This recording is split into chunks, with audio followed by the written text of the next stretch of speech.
This is the kind of book that should be required reading in school, but they'd never assign to you. Chain Gang All-Stars is The Hunger Games meets The New Jim Crow meets Becoming Abolitionists. The basic premise is that prisoners must fight as gladiators in fights to the death in order to earn their freedom from the state and from incarceration.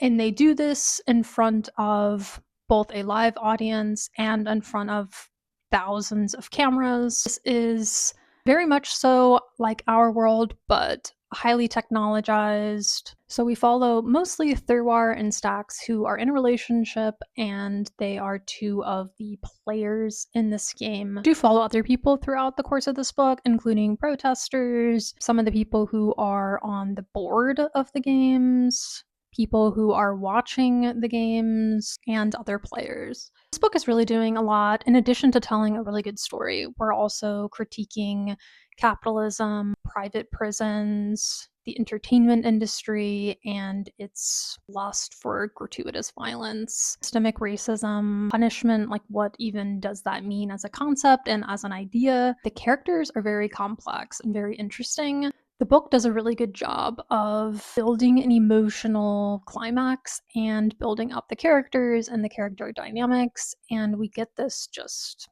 devastating scene at the end. The book is very violent.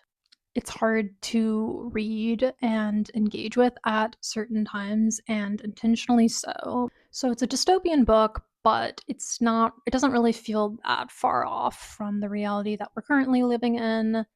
It's like an alternate reality, sort of, but the footnotes are both from events and circumstances in that world, but also they tell us about our world. Kind of like breaking the fourth wall there. Like, we get facts about the criminal justice system and its lack of justice. I actually liked this quite a bit, especially in the beginning, but then towards the end, I felt the footnotes were I just think that they were sort of hammering things a little bit too hard, and I just don't think that it was necessarily needed. I think one thing that prevents this book from being just like overly heavy, and it is still heavy as it's meant to be, prison abolition is mentioned in this book, and it's interesting seeing that appear in a book. But just this idea of, what can community look like? What can justice look like? And having that, and having people fighting for a new version of the future helps allow some hope into the picture of this book. And on top of great characters, why I think it would be